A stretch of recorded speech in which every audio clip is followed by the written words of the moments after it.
discussion on stresses in applying yung mga concepts na natutunan natin sa ating strength of materials and use it on our na calculator. So let me first read the problem.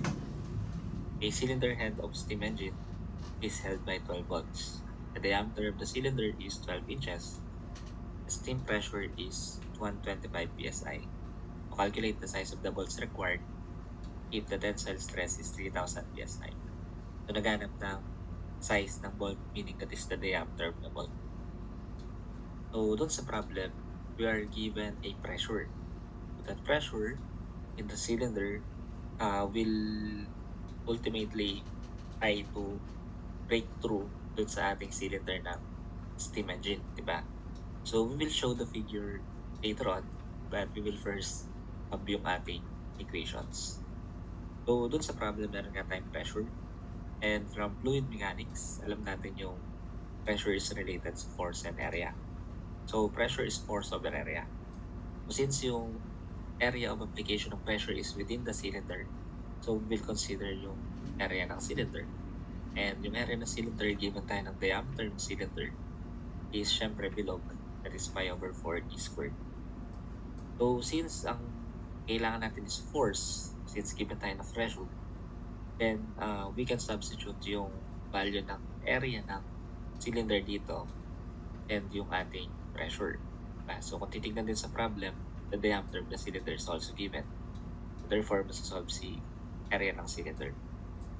So, ang gawin natin, instead of forming this equation into terms of this particular form of pressure, we will solve for F, yung force natin. So, magiging pressure times area. So, when we do that, magiging force equals pressure times yung area ng cylinder, it's pi over 4 diameter ng cylinder squared. So, yan yung force dun sa ating cylinder. Yung dun sa problem, itong binigay kasi na formula ng pressure na to is basically the pressure inside the cylinder, di ba? And the only one that will counteract with that pressure, with that inside pressure, is yung ating connecting member, which is yung bolt. So yung ating bolt, makaka-experience yan ng tensile loading, and then from our discussion, yung tensile loading is force over area. Then since marami tayong bolt, then we will consider that. So we multiply by the number of bolts. And the area ng tensile is yung basically area ng bolt natin, which is bilog din, diba? So pi over 4 diameter ng bolt squared. So same with how we deal with solving pressure, we will also solve the force dun sa stress natin. And when we do that, itatranspose lang natin to.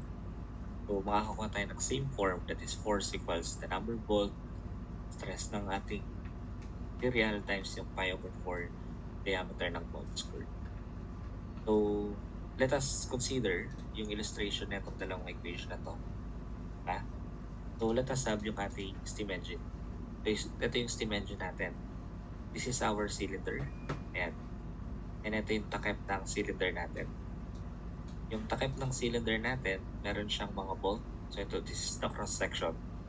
So ito yung part ng bolt natin. Diba?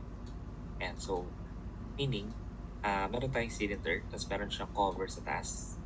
And that cover and the cylinder is held by this particular bolt. So marami yung bolt na yan. And those, yung steam mo sa loob will exert an outside pressure or an internal pressure that will tend to go outwards. Diba? So yun yung pressure P that will force yung cover natin to be separated dun sa cylinder natin. Pero hindi siya nasa-separate gawa ng merong bolt.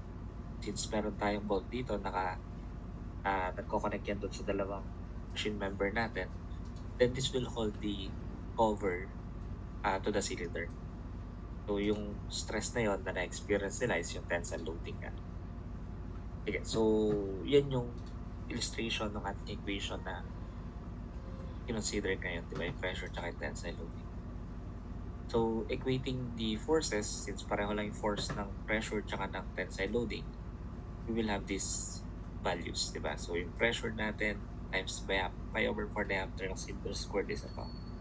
It's 125 PSI times pi over 4 times diameter ng cylinder, that's 12.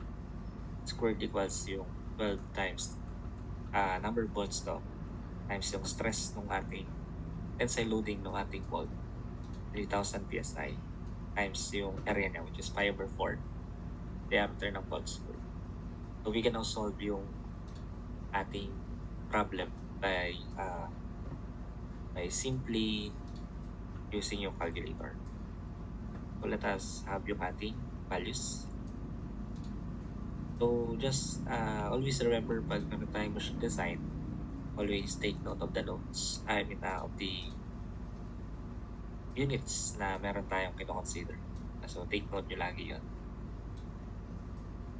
So basically kasi minsan pag hindi mo napansin yung tamang units, then we might end up different answer, di ba? So always use yung mga units, di ba? Dito ang papansinin nyo, yung PSI can be cancel out and inches yung matitira. And so from our calculator, what we get is 0.707. So yung closest answer natin is yung letter A natin.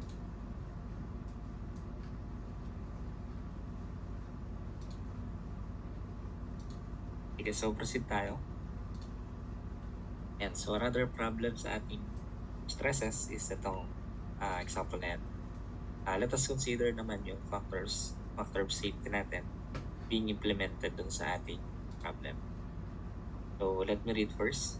It is the maximum allowable load that can be carried by a 5-inch edge cubical member if the factor of safety is 1.5 and a yield stress of 3,000 PSI.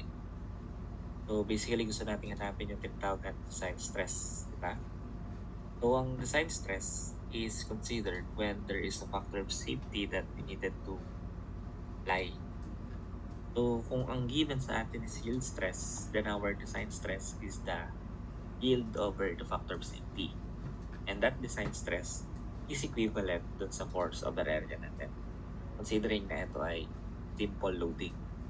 So yung area, when we have an area in a cubical member, so kung halimbawa i-drawing natin yung cube, yung ating cube. Kung i-drawing natin yung area ng cube, force natin will be applied here. Then yung area na i-consider lang natin is hindi yung total surface area, but instead yung portion na merong force, which is ito. So kung i-consider natin yung edge ng cube being S, and so ganun din sa taas, S to tsaka S, then the area na kailangan natin is itong area ng square, which is yung side squared. So therefore, since sa problem given naman tayo ng side, makukuha natin yung area, then meron tayong yield stress given then also the factor of safety is the same. Then when we substitute those values, we can now solve for the value of the force. Okay, so let us do that. Substitute lang natin yung ating mga values and take note of the unit na i-consider natin. So meron siyang PSI tapos square inches, di ba? So therefore, makukuha natin yung tamang units na pound force. So this will cancel out square inches, pounds yung matitira. Okay, shift solve lang natin. So when we do this, what we would get is yung value nga natin ng force, and that is yung equivalent sa 50,000. So that is yung letter C natin.